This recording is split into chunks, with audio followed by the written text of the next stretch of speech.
Hey everyone, Sean and Dave here from Saturday Morning Cartoons. We need to thank the following amazing people for going to our Patreon account and supporting this show. So a huge thank you to John Helter, Jack Connolly, Derek Haynes, Alex Kazanis, Jarmaine Myrick, Carson Clark, Allison Keene, Dr. Jason Woods, the wonderful Melanie Harker, the incomparable Sean Paul Ellis. Oh, and the phenomenal David Trumbore. Thank you so much. Now, you guys might wonder why we are thanking ourselves and some familiar names of the podcast.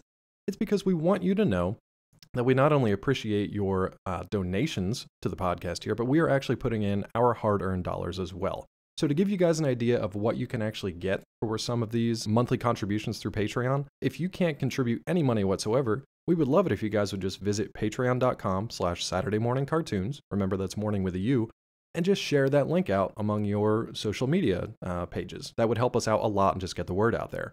If you do want to kick in a couple of bucks, you get some cool stuff back in return. So you may not know that we send out a monthly newsletter that not only tells people about upcoming news that we have going on, and we've definitely got some cool stuff coming in the next couple of months here for you, but we'll also announce the upcoming list of shows that we're going to be covering. So if there's a cartoon out there that you actually like, you're going to get to hear about it in the monthly newsletter.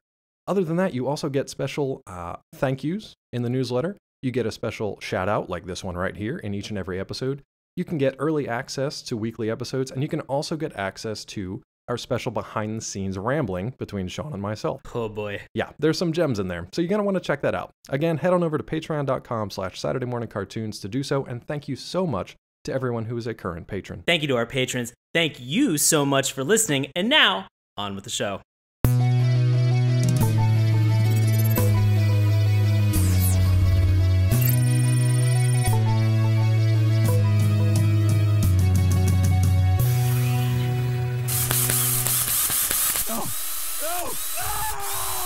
Hello and welcome to Saturday Morning Cartoons, the weekly podcast that wrenches, regurgitates, and repulses some of the world's weirdest animated series.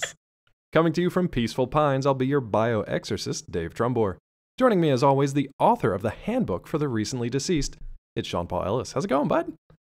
David, how you doing, buddy? You know what I mean? Ooh, boy, I'm good. What's up with your voice this week? Sorry, just clearing out some cobwebs, buddy. I'm doing well, man. How are you? In your throat?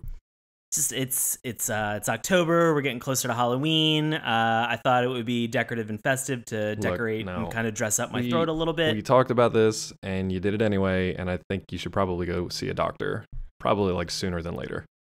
I mean, just for the throat stuff, or for the fact that I don't understand how to decorate for Halloween. I mean, I don't know if a doctor's going to help you with the second part. Oh, hey, it's a doctor. Oh, hey, it's a doctor. Hey, I'm here, guys. Hey, babes. Perfect. Hey, babes. Hey, we are welcoming back Jason Woods to the show. We are so excited to have you back, Jason. Welcome, friend. Thanks for having me back. I've been waiting for my re-invitation. We want to wait till Spooky Tunes month to get you back in here. Oh, Spooky Tunes. Spooky Tunes. Yeah. Well, I mean, now that I have a doctor that's here, yeah, and you kind of heard some of the throaty coughing that I had, Jason, you can kind of give me a clear bill of health, right, babes? Yeah. My recommendation for you is you need a lot of puns, a lot of visual jokes. You're gonna need to tell a lot of puns. Laughter is the best medicine. Guys, if you're not aware, we are of course talking about Beetlejuice, not the live action Beetlejuice, but the cartoon version of Beetlejuice. Not the star in the armpit of whatever constellation it is. Yeah, also not that one. Yeah. We did have entomology hour, last week or 2 weeks ago, so astronomy hour would be fine. But no, not this week.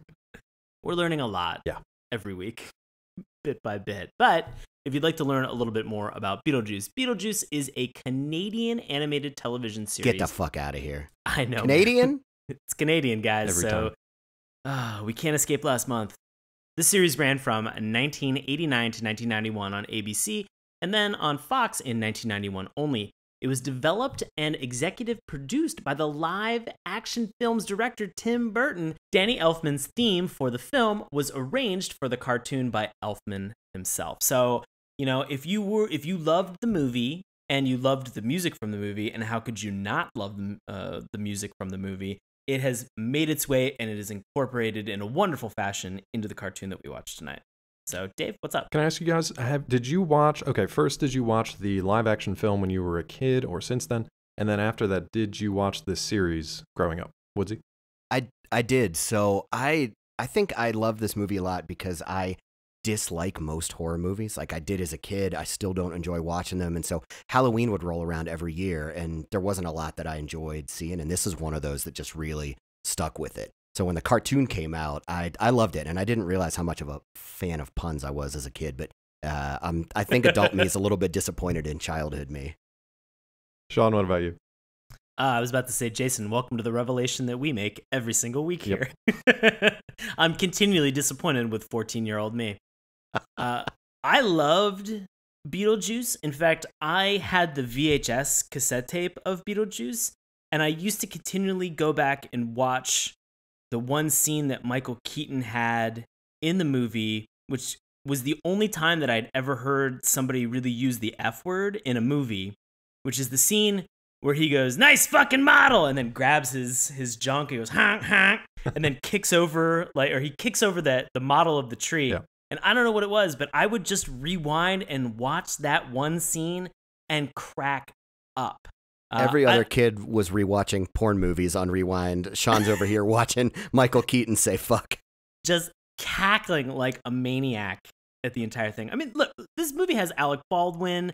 I mean, it's got so many wonderful actors and actresses that are in that film. It's just a joy to watch. And I loved it mainly because of the weird claymation effects that they had in a live action, as well as also the practical effects and makeup that they had, which is something that I love in sort of those 80s and 90s movies that we had when we were growing up as kids.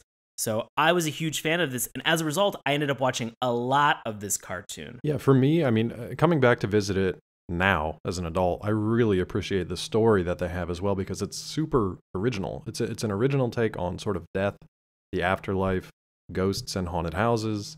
Sort of, they've got this whole mythology built up with Beetlejuice as a bioexorcist, with the fact that he lives in their model town in their attic.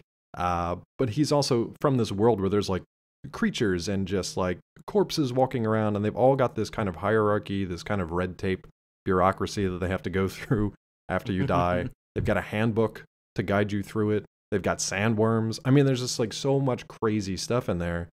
It's just a super fun visual movie to watch. It's crass at times. There's a lot of weird sexual tension stuff that's going on, which is why when they made this into a cartoon, really odd choice. So they had to change some things along the way. But that's just to give you guys out there, if you haven't seen Beetlejuice and didn't know it was turned into a cartoon, just to give you kind of a little bit of a background on that. So essentially it follows they were newlyweds, right? Yeah. Yeah. So they were newlyweds. They died. They didn't know that they died.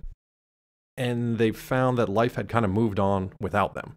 But since they died, they had to use this handbook to kind of navigate the afterlife and sort of figure things out from there. And that's where a lot of the comedy comes from.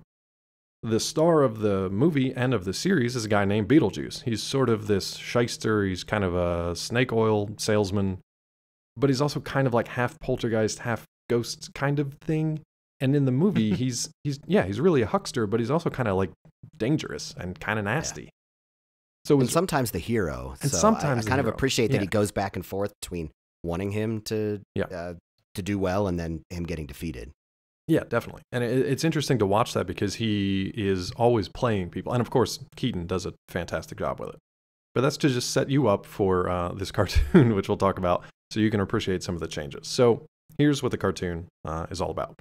So loosely based on the film that we've been talking about, this series focuses on the life of goth girl Lydia Dietz and her undead friend Beetlejuice as they explore the Netherworld, a wacky monster realm inhabited by monsters, ghosts, ghouls, and zombies, as well as the real world, a fictional New England town called Peaceful Pines. This was changed from the town of Winter River in the film. In this series, Lydia could summon Beetlejuice out of the Netherworld, or go there herself, by calling his name 3 times, which is what happens in the movie. Or she could say this kind of rhyming scheme, and it goes, "Though I know I should be wary, still I venture someplace scary. Ghostly hauntings I turn loose, Beetlejuice, Beetlejuice, Beetlejuice." And if you just popped up in your car or wherever you're listening to this podcast, I apologize.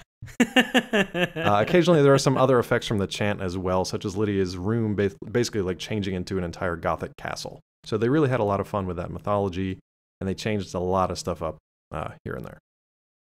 Let me ask you guys one question. I'm going to put you on the spot. Sure. Coming up with the mythology for this, I don't know where the name Beetlejuice came from. So if you were going to be a bioexorcist, what would your insect plus beverage name be as your own otherworldly bioexorcist? Roach Pop. Roach Pop is a good one. Roach Pop. I picture you like Such a weird good like one. voodoo pimp for some reason. Roach Pop. Roach Pop. The first thing that came to mind for me was Mantis whiskey, which sounds real dirty. Oh. Wow, Ooh. man, that's way better than my That's spider awesome. milk. Spider milk's not good. That's just the first thing that came to my mind. I'm like, this is terrible. The guys are gonna have something better, and I'm glad. Oh my God. You proved me right. I'm going to call you Mantis Spider whiskey. Milk the rest of the episode. Holy shit, that's aggressive. I like it. It's a very aggressive SM, That's aggressive. Yeah, SM. which is how I'm shortening Spider Milk. Is just I'll just pretend it's Spider-Man initials. and we're good. Do I need to go ahead and trademark Mantis whiskey? You probably Oh. should Somebody's gonna actually, steal like, right that. now, like while we're talking, because that's really good. Maybe go grab the site on GoDaddy. You should. I would start a distillery immediately Like, as we're with talking. that name. Yes. So something that was a little bit confusing to me, and I'm wondering if you guys can, with your cartoon knowledge, weigh in on this. When you look at the dates that it aired on the networks, it looks like it was airing new episodes simultaneously on 2 different networks, and that's confusing. Yeah, so this was kind of crazy. It was one of the things where it was airing both new episodes on, I believe, ABC as part of their Saturday morning lineup, but at the same time, it was running the syndication on Fox. And I think that's why it showed up on Fox in only 1991, because they were essentially running it Monday through Friday, and then it would also air on Saturdays as a new episode. So it was one of the first ones, or one of the earliest ones, of sort of the modern cartoon blocks that we know of, to run both new and syndicated episodes on 2 different networks at the same time. So kind of cool. It was basically like every day of the week you could watch Beetlejuice, which is why a lot of people remember this show. But yeah, good question. Another interesting thing from like animation background, this was produced not only by Tim Burton, but by a fellow named David Geffen. And Geffen, I believe, produced the live action movie as well. But Geffen, if you know the movie production company DreamWorks SKG, most people usually just call it DreamWorks, but SKG, the G stands for Geffen. The other 2 names are Spielberg and Jeffrey Katzenberg. So a little bit of trivia there for you as well. So Geffen, part of DreamWorks. And part of Beetlejuice. My trivia is so astonishing that it stuns people into silence. No, I feel like the thing that I'm waiting to get into is to talk about this theme song. Get into it, bud. because you can't have the movie Beetlejuice without Danny Elfman's score and soundtrack that he created, and Harry fucking Belafonte with songs that are on here. Oh my God, like it's memorable, and and I love the fact. If you're wondering what Harry Belafonte song, it's a Banana Boat song. Banana Boat. Slash Deo is what they have that's on there, and so the music is so memorable from the movie, and I'm so glad that they incorporated so much of it into the actual show itself. I think that for me, that was a big selling point right out of the gate for the appeal of it. And so I wanted to ask Jason, what did you feel about this theme song? So I love this theme song, and I don't know if anybody else heard this in there, but it actually sounds a lot like the Simpsons theme song to me. Yeah. It's got some of the same driving beat and some of the same melodies to it. And so I think part of my nostalgia for it is that it reminds me a lot of another show that I like.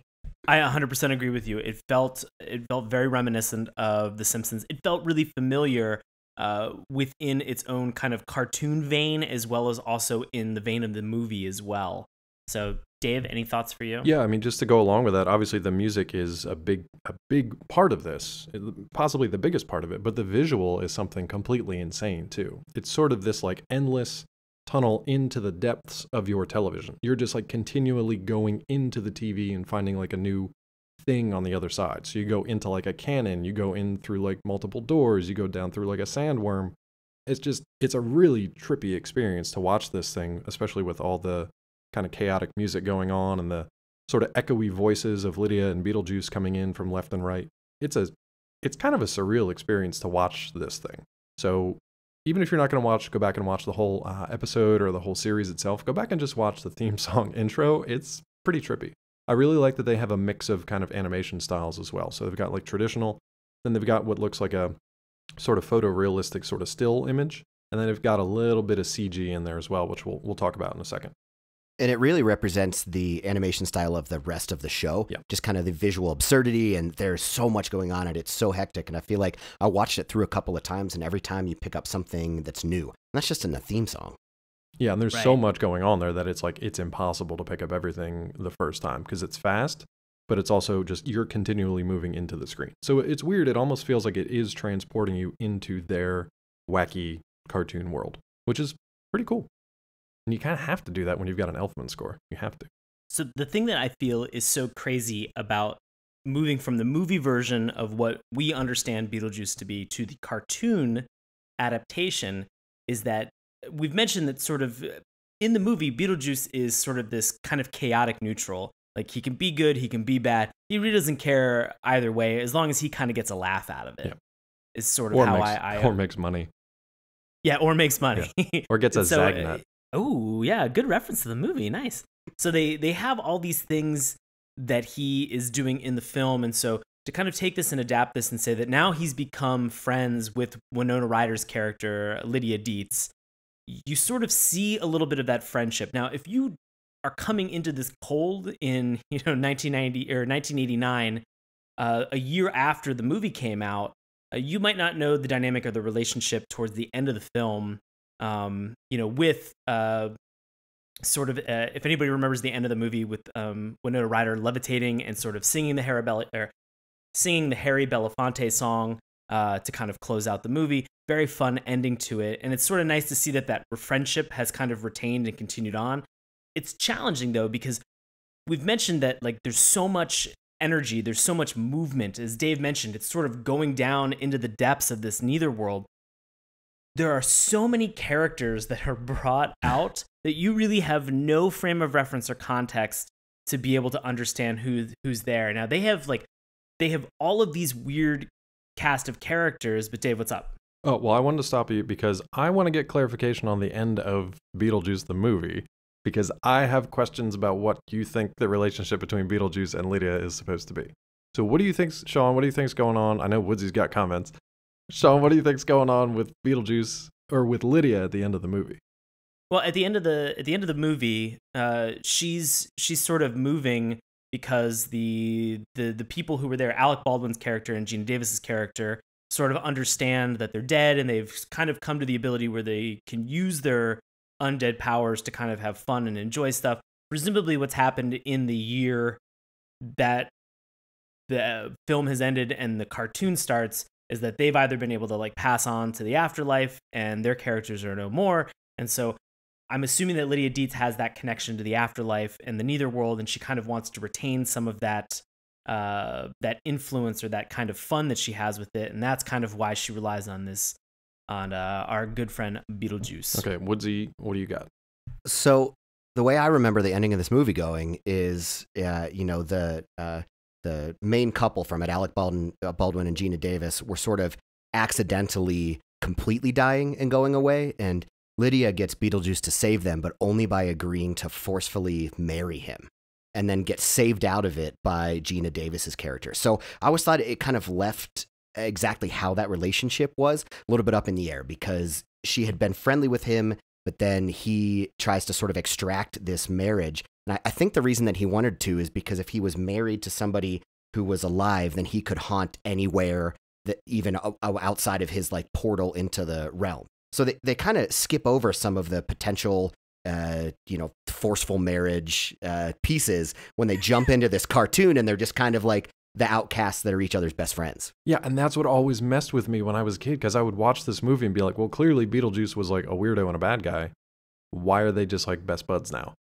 And I guess it didn't mess me up too bad as a kid. I was just kind of like, oh, he's just like he's a weird ghost creature. Everything's fine. But I was like, even watching this pilot. Arranged ghost marriage, right? The statutory rape did not bother you as a child. No, not as a child. I was totally fine with it.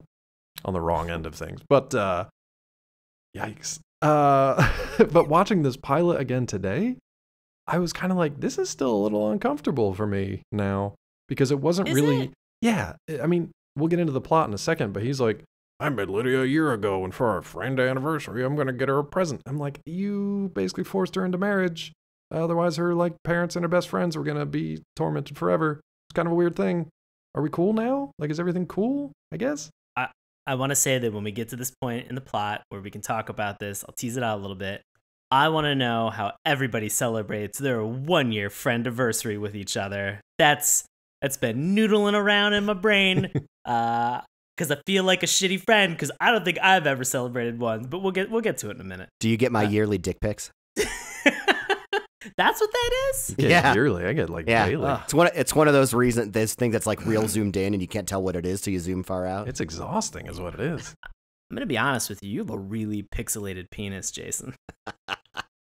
Blame it on the camera. Yeah, it looks like it's 8-bit Nintendo style penis. So congrats. I think. Congratulations. He's retro. Yeah. Speaking of retro, what about, do you have anything else, theme song you want to shift into the animation? last thing I wanted to say, Yeah. sure. The last thing I wanted to say about the theme song is, with all these characters, it's very hard to kind of keep pace with that. We can talk about sort of some of these characters in a moment, but I've kind of slammed other theme songs for not having sort of those introductory kind of bump cards before to at least give you a little bit of context if you didn't watch the movie. Because, I think it was rated R, and I watched it when I was 8, and then this cartoon came out when I was 9, so I really kind of have to wonder about some of the parenting that was going on in my house. That they would let me watch that at 8 Oh, yeah, I years old. 100% watch this with my parents like all the time. That's like 5 years Interesting old. transition into the pilot episode being about fake babysitting. Yeah, true. Here's a mind blower.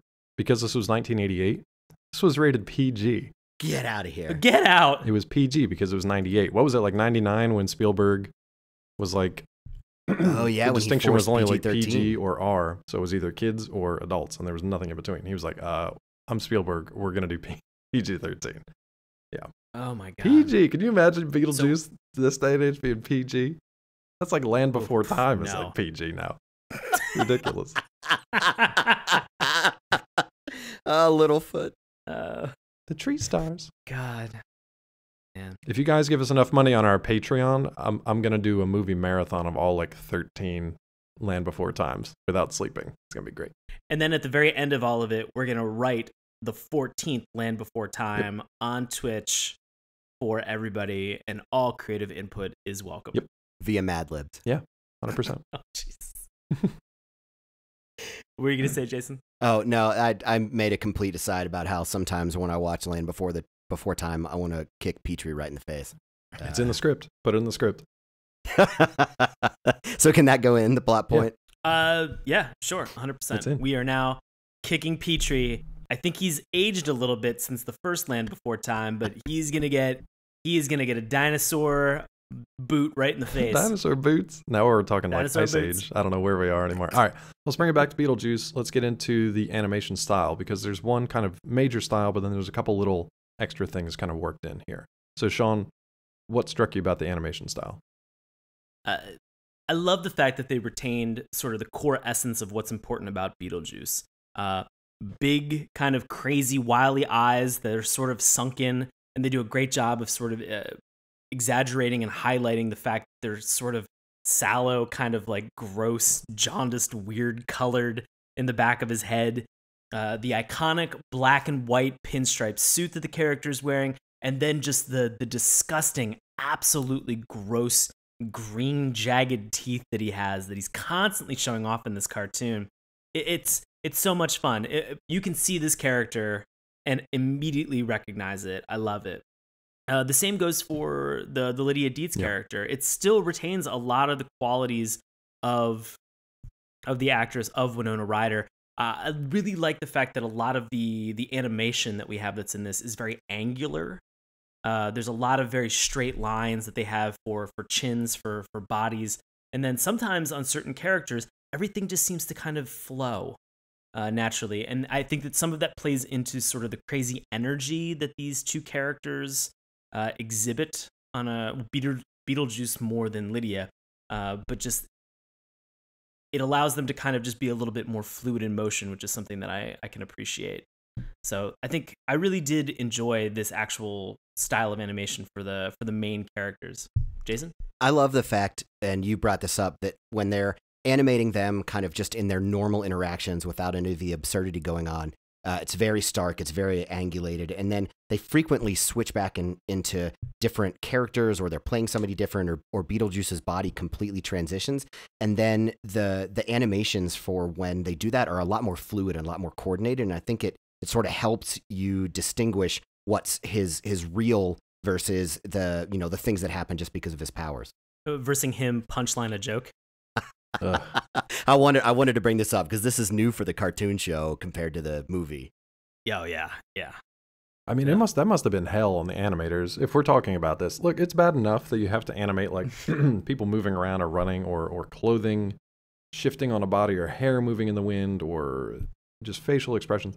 To have to change this asshole from his like human form into a motorcycle, into a kayak, into a spider, into a puffball, like just constantly. Like you can't reuse any of that like keyframe animation ever. It's always something new.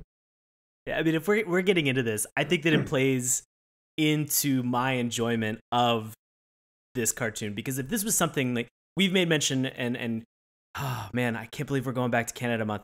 We've made mention that if you're doing cartoons like this, where you're going to be really snappy and you're going to have a lot of quick punchlines, please be funny for some of this. And the thing that I enjoy about this the most is that they're reinforcing a lot of this wordplay and these puns that they're doing in the show with an almost immediate visual gag. Right. And so we'll talk about this in the first episode, but it's something where Beetlejuice is coming out. He looks exhausted. He's like, man, am I tired? And he turns into a motorcycle with two bikes, and he goes, I'm running out of gas. And like, they doubled down on the wordplay and the puns with this in a way that I didn't think that I was going to enjoy. But the more they did it, the more I was 100% on board. Now, Dave is shaking his head at everything that I'm doing because I get the distinct feeling that he didn't enjoy this.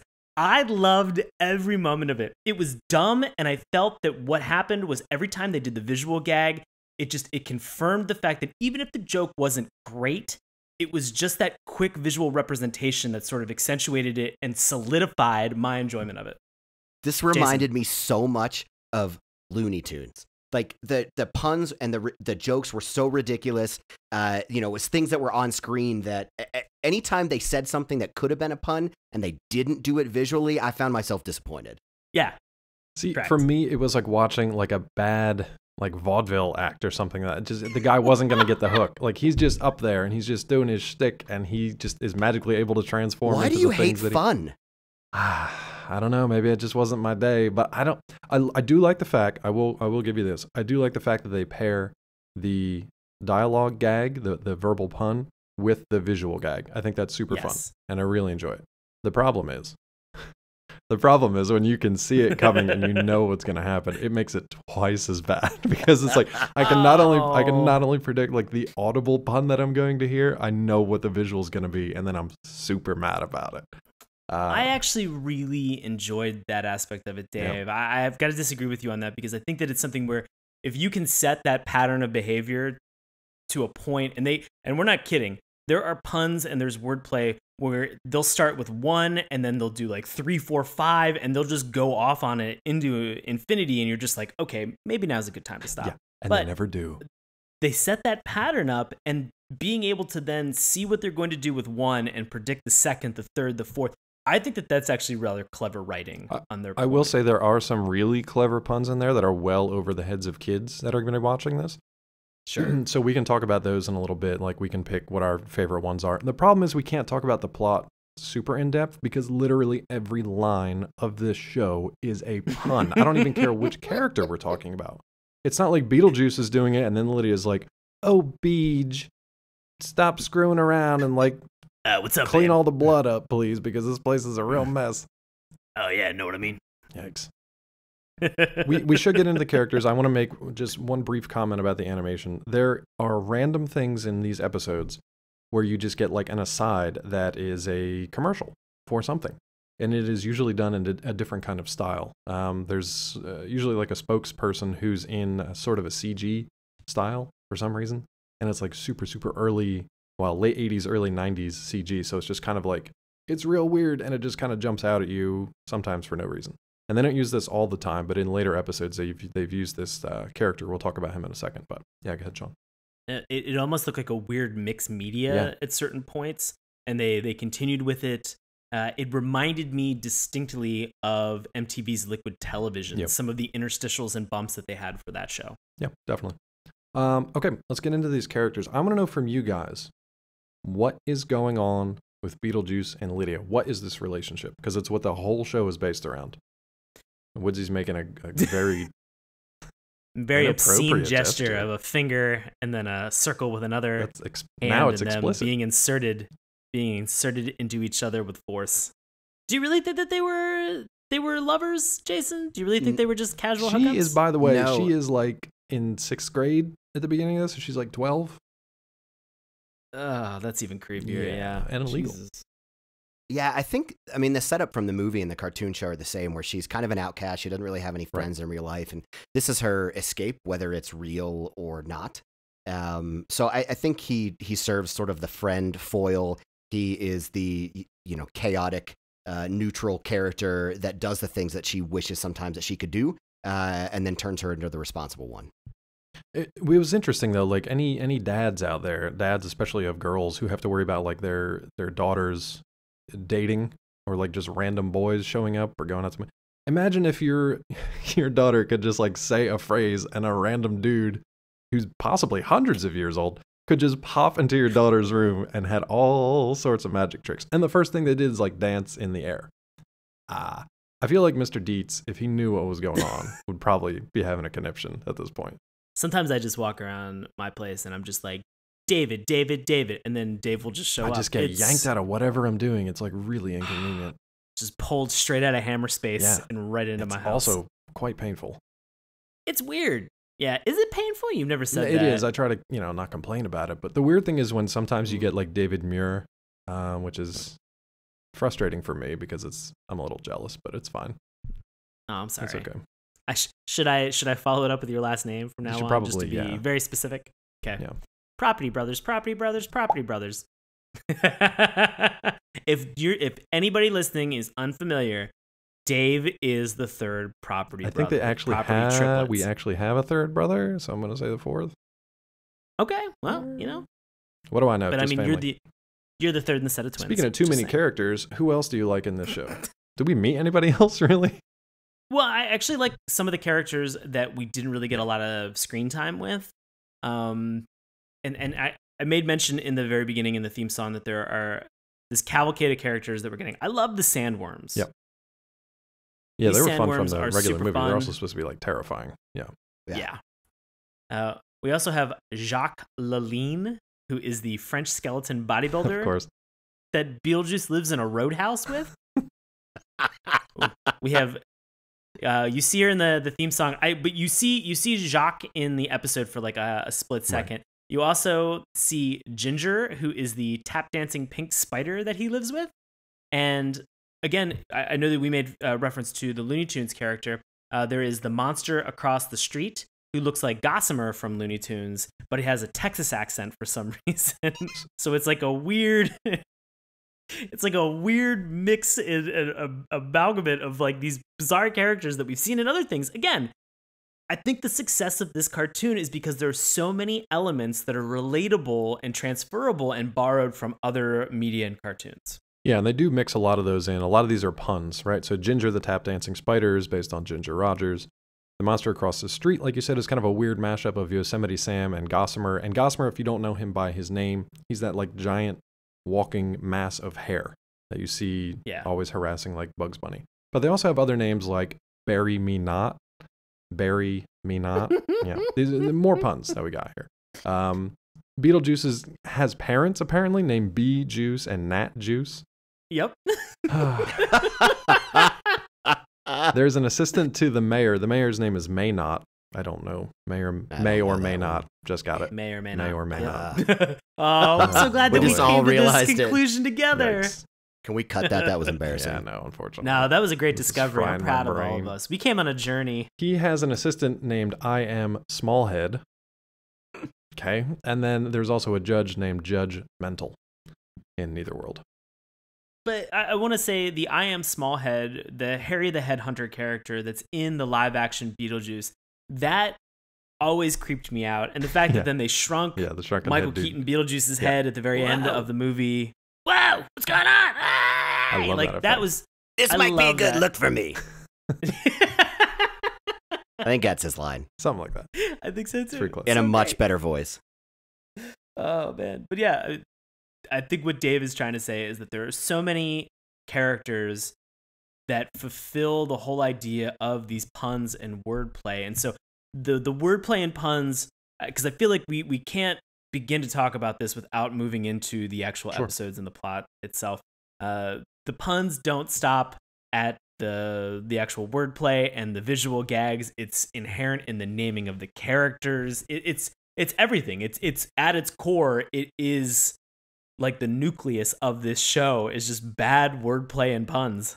Yeah, that's essentially it. Like the plots are really basic. So I'll give you the plot for the first episode that we watched, which was the first episode overall of the series, and it was called Critter Sitters. And essentially, you are just thrown right into it's the fact that it's been 1 year since Lydia and Beetlejuice have known each other. And because of that, they're going to celebrate by getting each other presents. But Beetlejuice doesn't have any money. We can talk about the fourth wall breaking and all that. Beetlejuice doesn't have any money, and Lydia just got a job, so Beetlejuice decides to get a job too. What are their jobs? They're babysitters. So Lydia is going to babysit for $2 an hour. Beetlejuice thinks he can do the same in the Netherworld and make some scratch to buy her something. Obviously, in Netherworld, things go catastrophically for Beetlejuice, and these babies end up kind of running amok throughout town and destroying everything. What eventually happens by the end is Beetlejuice kind of ends up in front of a judge. He ends up on trial for essentially destroying their world, and he's sentenced. He's found guilty, and we'll leave kind of what happens at that point for our discussion. But what jumped out for you guys, whether it's spectacular puns, whether it's clever moments, what jumped out you guys for this episode, Jason? So I thought something really clever that they did, although I'm sure if you watched every episode it would get old, is that Beetlejuice has these pretty spectacular powers. He can do almost anything, but they are so connected to things that he says. So if he says things that could be interpreted as a change to himself, it happens to him. And most of the plot devices for the things that go wrong are him accidentally saying something and then it causes catastrophe. That was kind of cool. Yeah, it's almost like if you were like a boy who could turn into a sports car, if someone accidentally dropped like a pizza on you, or you fell into a bucket of cold water. It's kind of like that. That's about how much sense it makes. Yeah, exactly. That's a deep cut throwback to 174 episodes ago, by the way. Oh my God. But if you think about it, it really puts an emphasis on the power of words, which is, again, at its core, is the nucleus of this show, is just words and wordplay and puns. And so to see that really have actual consequences, I don't know. There's no lesson to be learned from this show. But if I had to exaggerate and pull one out, it could be that, words have meaning, words have consequences, and you have to deal and live with them. And so that's kind of a fun exaggeration of a lesson that does not exist. Dave? What's kind of interesting about that, too, is because this character, the lesson that does not exist, this character is kind of, he's like Loki, though, too, right? But he's almost like, he's like Loki or the Joker, where, yeah, he has these incredible powers, but he's also kind of messed up. So, like, if he could say anything or do anything just from whatever he speaks, whether he intends to or not. In the beginning of the episode, if he didn't have money, he could just be like, I've now got a sack of gold, and his problems would be solved. But that's not interesting. It's not interesting. It doesn't really fit with his character. He's not doing these things to make ends meet. He's doing them to sow chaos or to liven things up or whatever the case may be. So it's interesting that he's kind of childlike at times, which means he can be both incredibly like beneficent and creative. He can also be a complete dick and destructive at the same time. Yeah, and the entire plot for this first episode is centered around the fact that he thinks babysitting is sitting on babies, which no wonder he thinks it's real easy and a stupid way to make money. But they even have fun with that because the first baby that shows up is this like slimy slug creature, which he's just straddling for part of the episode. The next one that shows up, I don't think they ever really explain what it was, but he almost crashes into it and says something about like, that's real sharp. I forget what it's a sharp look. Isn't the kid made out of like rock or something? He just had like pointy parts on him. Yeah, no, it had like little spikes and needles coming out of it. So he puts a pillow over top of the baby in order to be able to sit on that. To babysit that child. And then what's the third one? Because rule of three, we got to have a third baby. Oh man, it was the big gigantic one, wasn't it? Yeah, it was a giant baby. I just love that parents are literally just dropping these children off at this creep's house. No references No, for this God, creep. no. First day babysitting, no training, no No certificate. contracts, no nothing. Yeah, no insurance. Nope. It is so weird that this is the second week in a row that we've talked about babysitters / nannies on this. It is just a weird it's a weird reoccurring theme because inevitably these are all coming out during like a horror month or they're horror themed. Do people really think that babysitters and nannies are that horrible of people? There would be no horror films if parents weren't shitty at their job. Oh. That's a really good point. I feel a thesis Shots coming on. fired, parents that are listening. The first episode I was ever... Let me back up. I was not allowed to watch this Simpsons episode, but I watched it anyway. Was the Babysitter Bandit episode. And that episode scared the shit out of me when I was a kid. Scared the absolute hell out of me. She was terrifying. And yeah, so now that kind of sticks with me. So yeah, all babysitters and nannies are sources of evil. Or comedy, I guess. What gags or puns worked for you guys in this episode? I had, I think, literally one sequence that worked for me. Oh, then what'd you have, Dave? I had the one where Lydia is also babysitting a normal human child by the name of Arlo, little baby, cute little thing. Looks kind of like Fantastic Max. And she's got Fantastic Max just kind of like she's got Arlo walking around. And he's playing with like blocks, but the blocks are stacked up like a little cityscape. And she's filming and she's like, "Attack of the 50-foot baby." And that's kind of cute. But then the fact that they cut it to Beetlejuice freaking out because the giant baby, who is a 50-foot baby, has gotten loose and is now like destroying the town. He says the same thing. So that was a nice kind of like parallel to go from something cutesy and fun to something like, this is going to be a problem. And it sets up the rest of the chaos that runs the rest of the episode. That made me laugh and I didn't see it coming. You guys have anything like that? So I didn't think the puns in this one were quite as good as the second one that we watched. There weren't as many that made me just remember them. And actually, I'm still chuckling a little bit about them. The sequence that I enjoyed in this is where things start to really go wrong and Beetlejuice accidentally turns himself into a baby. Right. And then he's no longer the babysitter and they just go run amok around the mall.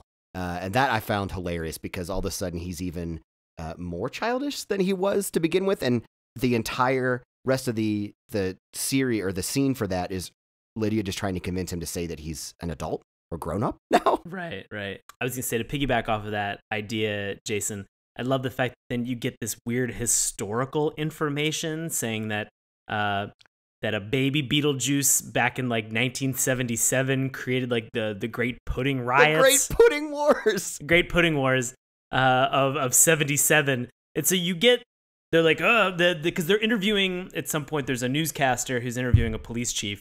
And this is such a dumb gag to have. But they're just like, does this remind you of anything in particular, police chief? And he's just like, it reminds me of the Great Pudding Wars of 77 that were caused by a baby beetle, or by a baby. And he's like, do you remember the name of this baby? He's like, yeah, Beetlejuice. And then just bites the microphone. He just chomps on the microphone, yeah. Just eats the microphone to conclude the entire topic of conversation. So I was like, well, that was definitely a scene. What I liked about that was not that he bit the microphone, but then they continued that gag by the reporter continuing to speak into the microphone, but there was no audio. So he kept talking and his lips were flapping, but there was no audio. I was like, all right, that's pretty clever.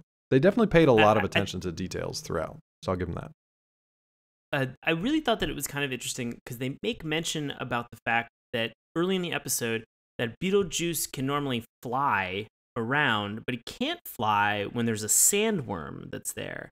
And then at the very end, his sort of hero's journey, I guess, for this whole episode is him being able to swoop down and grab Fantastic Max and bring him up after Fantastic Max falls into the area where the sandworms are, that sort of like arid desert that they inhabit. He picks it up and just kind of like pulls it back out into the netherworld. I struggled with this a little bit because it felt like they tried to shoehorn a lesson in here because the whole reason that he could still fly around those sandworms was, quote, because he wasn't trying to save himself. He was trying to save somebody else. Like the whole episode is just about puns and absurdity. And then it felt like some sort of paid PSA. Yeah. I mean, he really is a selfish jerk for 100% of these episodes. And for them to shoehorn that, I mean, I agree with you. It sounded like something where they were just like, whew, we've really written ourselves into a corner now with everything that's happening here. So let's just wrap this up really quick. Oh, he saved a baby. There we go. It was also such a done. weird thing to begin with. Be like, why can't you fly only when there's sandworms around? Like, what a oddly specific thing. But yeah, it comes. Yeah, into I play wanted at the to know end. more.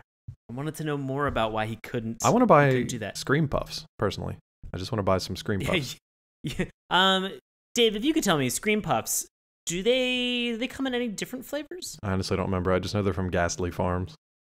Oh well, they have the regular Scream Puffs, and then didn't they have like a larger version? They It had was like like an more extra with extra big scream. size, extra. It was like extra scream, and so these Scream Puffs look like little kind of like triangle potato chips for some like candy corns, and they have little mouths in them that are screaming. So this character is presenting them in the commercial section of the cartoon, saying like, you can buy them, they're available now, and there's like 6 on a plate, and they're all screaming. And he's like, now available with extra scream, and it's this enormous giant candy corn that's screaming at them at the same time. So it was just a fun gag. It's just weird. They just have these one like weird aside per episode of a commercial that just may be related to things, maybe not related to things, and it just jumps to the other thing. I think this is the moment where you wanted to see how we celebrate our friendiversary.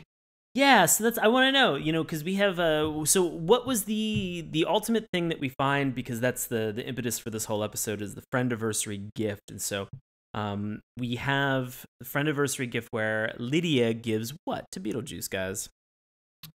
She gives him a pair of pants. Yeah, gives him a pair of pants. And what would you think, knowing everything we've talked about with the puns in this episode, what would you think a pair of pants actually is?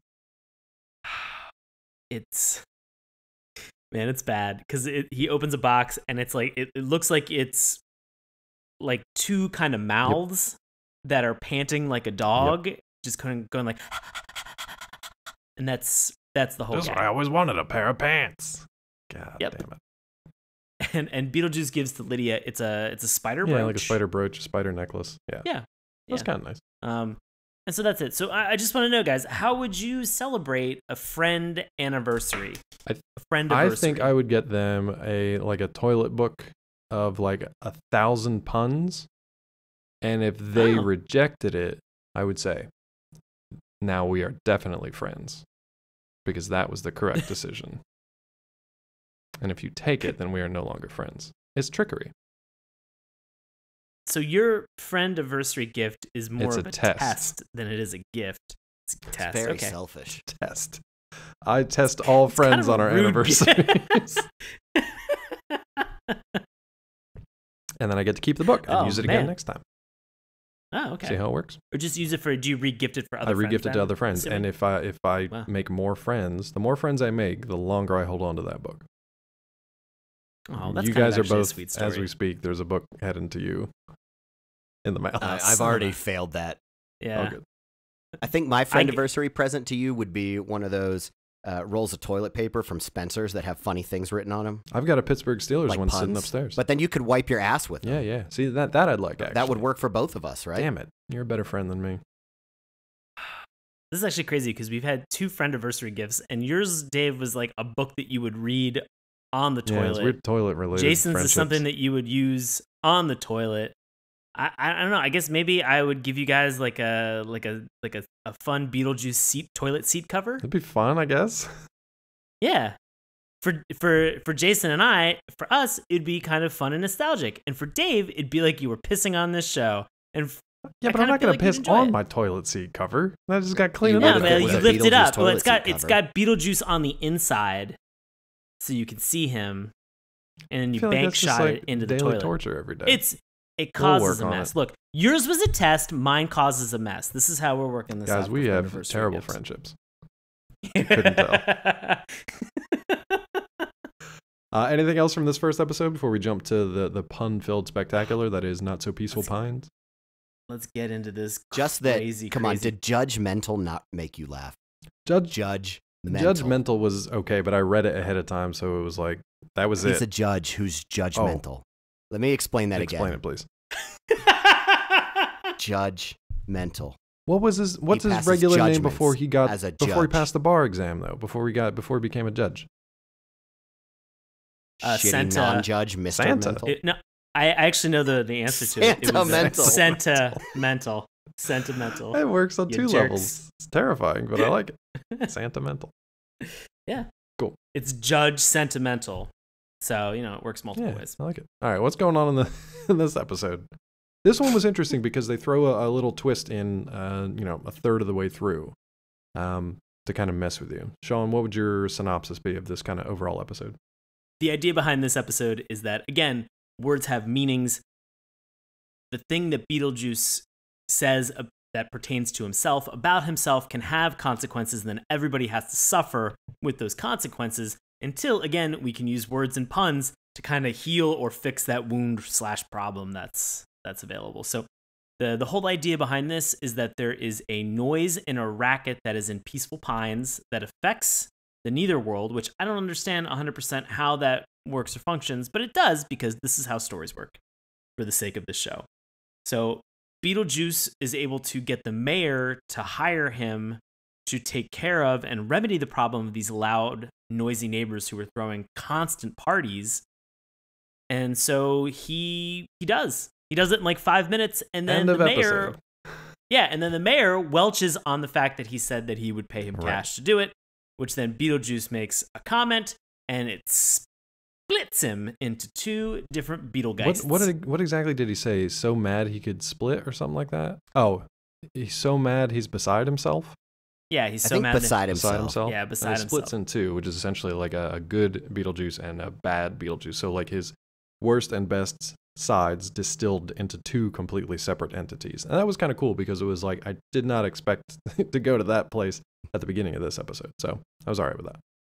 And both of them annoy the shit out of Lydia, Yep. which made me laugh. She's like a saint though. Like she never gets super upset. She's always trying to just like rein him in. Like she's still babysitting from that first episode. She never really gets like super mad or upset or just like throws in the towel. Maybe why I love this episode so much is the way that they start to solve it is they have to consult their own psychoanalyst, and its name is Sigmund Void. This guy I liked. Quite a bit. Now, Dave, can you explain? Because he's a character that we haven't really talked about for Sigmund Void. Can you tell me what Sigmund Void looks like? So we're obviously playing in the Sigmund Freud pun zone here. What? Welcome to the pun zone. I just got that. Yeah, he's kind of an egghead, like a literal egghead, but it's got a giant crack down the middle of it, and it was it held together with like a band? A Band-Aid. A Band-Aid. It's like a Band-Aid. And he's Sigmund Void. And I'm assuming he's shown up over multiple episodes because they seem to have a history with him and say, like, we have to take you back to such and such a place, or we have to get you here. And he's evidently the only psychoanalyst that will really work with Beetlejuice. So Lydia feels very passionate that he will be the one to be able to bring him back together as a full human. Maybe the reason I Beetle? loved this part so much is that they're a lot of like medical diagnosis puns, but things like schizophrenia and megaglomaniac. Can I tell you now what my favorite pun of the entire show, or the entire 2 episodes that we watched? So there's at one point when they're sort of surveying the damage that terrible and good Beetlejuice has wrought over the town. And at this point, they say, they pan to like a vehicle, like a bus that has like a big comical bite mark taken out of it. And they're like, oh, it seems that he is suffering from eat a bus complex. And I cracked up. I don't know. It's obviously like Oedipal complex, like Oedipus complex. It was so dumb that I had to laugh. No, these were good. These are like Psych 101. You know these terms once you take Psych 101, but like little kids aren't going to get this stuff. So this was one of the things that I thought was written for an older audience. Actually, I think all 3 of ours come from this same line of punning. My favorite one was Sigmund Void when he says, I haven't written one of these since I was young. That one was good because you need that extra level of knowing. Was it Carl Jung? Carl Jung, the other psychologist at the time? Yeah. So, I mean, you needed that little extra to get that one. So that I was like, okay, Beetlejuice, now you're on my level. So now we're good. These jokes made me feel smart. They were good. For Psychology 101. They were good. To watch I know words. Yeah, to watch them now, 27 years into the future, I was like, oh, I really did retain something general studies in college. Congratulations, The me. only thing in this episode, though, that I wrote down, I caps locked, bolded, and underlined this one, was a line between Lydia and Beetlejuice. Beetlejuice does something, I forget if it's his good or bad self. Lydia says, "That's not funny, Beetlejuice." He says, "It better be, babes, or else this episode's in real trouble." And I was like, fuck you, man. Like, I'm about done at this point. Because this is like 95% through the episode, and I was real upset by this. It's very upset. The number of times that they break the fourth wall in this show, it's often. I thought it was really enjoyable and silly, and man, I'm sure it had a real hit or miss kind of back and forth if we were to watch more. But I thought for the 2 episodes we watched tonight, I thought they hit pretty hard. Jason? Yeah, I thought that played really well into just the goofiness and absurdity of the puns was self-awareness. And I know breaking the fourth wall can sometimes be cliche and it doesn't always work, but I actually liked it for this. It's interesting how close this parallels to like a Deadpool cartoon. Yes, I was just thinking that. Absolutely. It's like, it's that level. It's just, I mean, a little younger skewing, I think. But it's interesting how close this skews to a Deadpool cartoon. I had one kind of issue with this episode, though. I don't know what happened to the mayor. I'm assuming he's okay, but he was stuffed into a tiny box and dropped from roughly 60 feet in the air. I don't know that he survived. And we never get to see him. I'm not entirely sure that creatures in the netherworld can actually die. Yeah, I think they're fine. But wasn't the mayor, wasn't he the regular mayor, though? Oh, it was the regular, it was the human mayor. Human mayor stuffed into a tiny box and dropped 60 feet.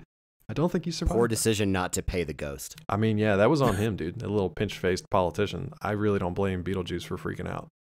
The best thing about all of this is that there is an opening to be a roommate with Beetlejuice at his roadhouse in the netherworld, and now that mayor can get a punny name and just move in with all of his baggage. I love it. I would like to see a crossover between Nightmare Before Christmas and Beetlejuice. I think that could be a fun world to live in. Wasn't that just kind of Nightmare Before Christmas? I mean, it is all Burton-y stuff, but yeah. No, I think Beetlejuice would really get on like Jack Skellington's lack of skin. He'd get under his bones. Get into his marrow? I like it. I'll go with it. Okay. I think they would be an interesting pairing. It's just very hard because you said you liked it and you want to go with the joke I made, but at the same time, you're just kind of you're looking at me like you're unsure about it. No, I like it. I'm not laughing about it. You're like deep sighing about it. I'm unfortunately one of those people where like if something really catches me funny, then I'll have like an over the top reaction. But most of the time, I just acknowledge that a thing is funny. Is this why I always feel like you're disappointed? Yeah, because I'm acknowledging that you said a funny thing, but I don't have like human expression or emotion or like facial reactions. So most of the time, given our discussion of horror movies and crappy parents, like you probably need to fix that before you have kids. Well, so far so good. Jason, on the other hand, I'm just always disappointed with you. See, so it all works out. But that's earned. I'm not saying I don't deserve to be have you be disappointed in me. You guys really know how to light up a room. Come on, Dad. I became a doctor just to impress you. Yikes.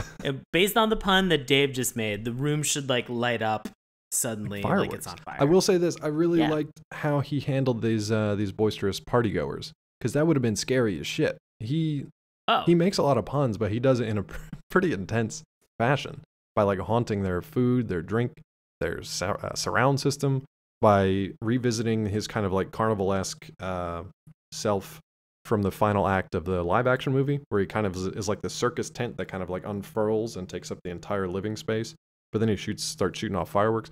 That I thought was pretty cool, but also pretty intense. So that was a nice side to see. For all the intensity and craziness in this, rest assured that he's actually not hurting or injuring anybody. Except for the mayor. Mayor, rest in peace, mayor. Rest in peace, mayor.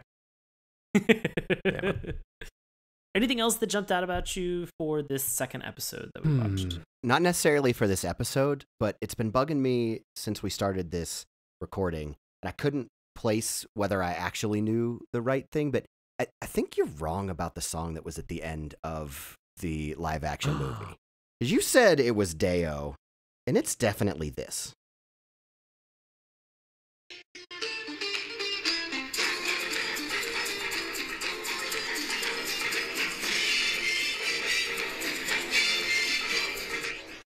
Shake, shake, shake, senora. Yeah. Work your body line. Jump in the line. Yeah, jump in the line. They do use Deo during the shrimp cocktail eating sequence, which always freaked me out when the fist of shrimp grab them in the face and throw them off of the chair. That always scared the shit out of me when I was a kid. It's like your food should not do that. Yeah. You don't have to include that, but I liked it. I spent like 5 minutes in the middle of this I was episode. wondering what you were doing. Oh, jump in the line. Jump in the line. Who wrote that then? Okay, I believe you. Let me that's Google not that who- for you. That's okay. I got. That was Harry Belafonte. So you're half right, Yeah. All right. Close and enough. only half I'm disappointed all in right with Jason. that. Anything else about Not So Peaceful Pines? I guys? just want to mention that they had a commercial again with the CG character. Yeah, what was the commercial? Yeah. So the commercial was like, can't sleep. So they at least like tied it in with the theme of the show. Like, can't sleep? Try lights out. And it was essentially just like a can that you would open and a boxing glove would just punch you in the face and just knock you unconscious. I'm like, okay. I thought that was so it's dumb. fine. It's just and like, it's so weird that enjoyable. their asides are also like completely zany. It's like, if you need a break from all this zaniness, here's more zany things that are disconnected from everything else. My favorite, this brings it up, my favorite visual pun from this entire episode is, it's just the boxing glove. At one point when he's trying to get his money back, they're like, he's down there fighting with City Hall. And Beetlejuice just turns into a boxing glove and demolishes the City Hall building. It's fun. Look, they have fun with it. It's just, most of these just made me kind of roll my eyes and just sigh instead. And maybe because I'm just cold and dead inside and I can't enjoy a good pun anymore. I like to make puns, and I'm very proud of myself when I make a good one, which is rare. But I don't know. I had one final thought about both of these episodes, mainly towards the first episode that we watched this evening, Critter Sitters. What is the going rate, hourly rate for a babysitter these days? My God, I don't even know. Because none of us have children. $30 to $40 an hour. The fuck? What? Yeah, I don't think it's cheap. That's not possible. Ugh. I'm about to become a full-time babysitter. I was gonna say I'm if gonna that's the case. quit the jobs and just do that. Jesus. I feel like a dog I mowed sitter. lawns for $5 a lawn as a kid. Yeah, tell me about it. Yeah, I shoveled sidewalks for $10 or $20 for not only the entire driveway, but their sidewalk and their walkway up to their house. Guys, this is what it's like to be old right now. I was gonna say I just shoveled sidewalks. Yeah. Oh shit, man. Thanks for ruining it. Sorry. It was definitely the moral Oh, argument of you're like, lucky that you even had you're sidewalks. lucky you had a shovel, you piece of shit. We I had to used get to have that on our to eat hands and snow. knees.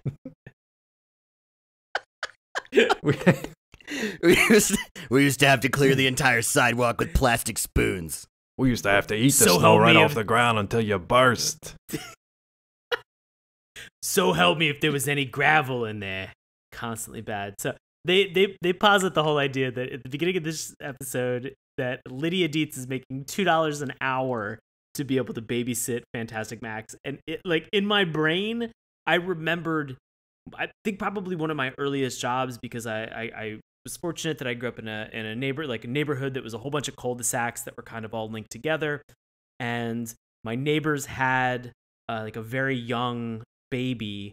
And I remember, like, I think my first job ever when I was like 13 was going over and watching their kids so that they could go have dinner and see a movie.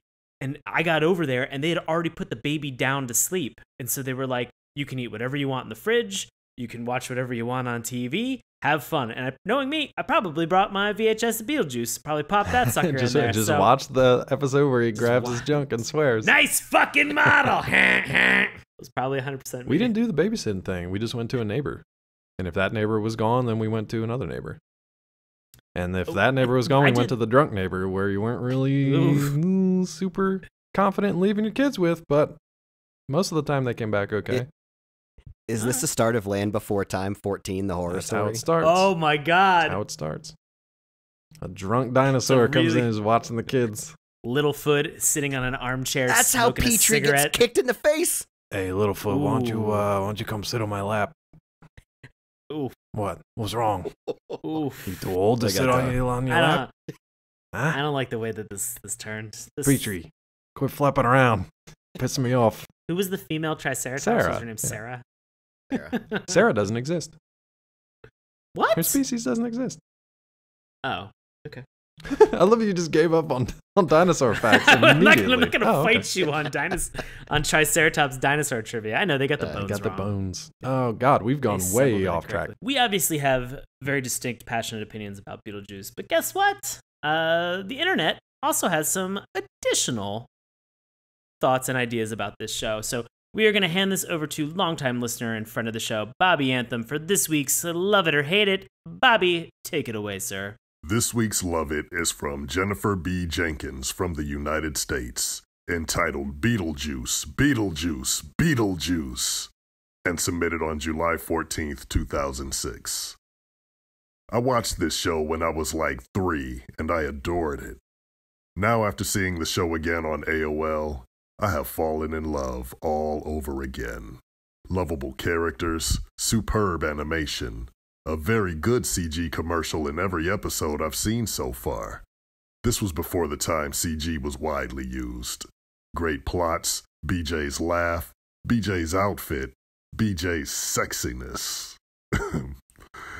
I need therapy. This show has everything you could want out of a cartoon.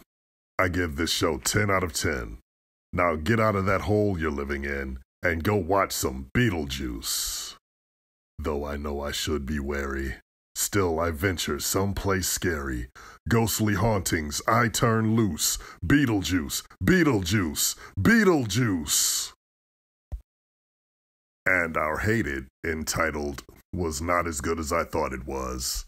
I Hate Getting Older, was submitted via Amazon on June 12th, 2015 by Shed Doggy, who gave it 3 out of 5 stars. He said, I am such an idiot. I remember this being way more entertaining than it really is. I wish I didn't spend so much money on this. I really screwed up on this one. Awesome as always. Thank you, Bobby Anthem. And thank you, for your love or hate thank you, Jason Woods, for joining us once again for the show. Jason, we're going to get to our recommendations now, so we're going to start with you. Do you recommend Beetlejuice? If not, does it get the dip, meaning that it's erased from all existence? I absolutely recommend this. In particular, if you're somebody with a sense of humor. Cheap shot. Then you like puns. Cheap shot. Yeah, Ooh. yeah, that was going for you. Oh, I felt it. No, just a hard stop. Yeah. Just let it sink in a little more. I can't tell you how many episodes of this in a row that I could actually watch, but I absolutely recommend checking this out. Fair enough. That's one in the recommend column. What about you, Sean? I really loved the artwork behind this show. I love that these characters from the movie are so recognizable in an animated setting. I really liked sort of the frantic energy and the fluid motion that a lot of these characters had, and I really enjoyed, as Jason mentioned, the puns followed by the emphasis and the punctuation with the visual gags that were behind this. Thought it was a lot of fun. So surprisingly, I definitely recommend. Oh, definitely recommend. Okay, cool. It. So we got 2 recs. Surprisingly, I'm also going to recommend it, just as long as you're a person who enjoys the things that Woodsy and Sean are talking about. And are willing to pay a babysitter $2 an hour. Yeah, at least $2 an hour. It is fun, and it's something that I definitely enjoyed and remembered watching as a kid, and I really did enjoy it. It's just, maybe it's just today, maybe it's just that I'm 34 years old. It just doesn't, that humor just doesn't sit with me anymore. It's just kind of frustrating and tedious for me. But if you're a fan of Beetlejuice, if you're a fan of that type of humor, it's really well done.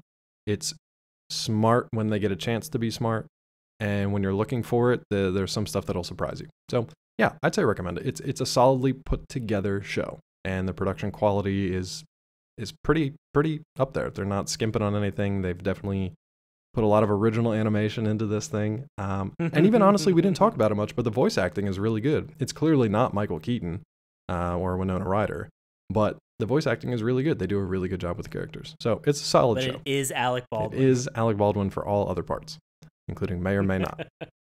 No, it's a solid show throughout, so I recommend it. It's just not my personal cup of tea. That's all. All right. Well, once again, thank you so much, Jason Woods, for joining us. Is there anything out there you'd like to let our listeners know about in your real life world? So in my real life world, I do something completely opposite and host a podcast about pediatric emergency medicine. So if somehow you're a cartoon fan, purveyor of pediatric emergency medicine knowledge, you can find me at JWoodsMD on Twitter, or at Little Big Med on iTunes Podcasts. Fantastic. And we will have all that information up on our website, which you can check out along with where you can find Sean in the real life world. Guys, as always, I do live improv comedy in Washington, D.C. with a group that is called Nox. That's N-O-X exclamation point. We perform at Washington Improv Theater. You can find tickets, times, all the information, witdc.org. And as always, I'm on Twitter and Instagram at Sean Paul Ellis. You can find me on Twitter at Dr. Claw MD. You can also find me on Collider.com, Nerdist.com, and DaveTrumbore.com. If you want to find out more about this particular show right here, we would love it if you'd head on over to our Patreon page, patreon.com/Saturday Morning Cartoons. Remember, that's morning with a U. You can also check out our website, Saturday Morning Cartoons. Follow along with us on Twitter at MorningTunes. Check out Sean's handiwork on our Instagram page. Keep that conversation going on Facebook. And listen to our free audio podcast each and every week through YouTube, iTunes, Stitcher, and Google Play. As always, we'd love to hear from you. Let us know if you love this pun-filled episode of Beetlejuice. Sending us an email, SaturdayMorningCartoons@gmail.com. Guess what, kids? There's more spooky tunes on the way. But to find out what they are, you're going to have to head on over to that Patreon page, because I ain't going to tell you.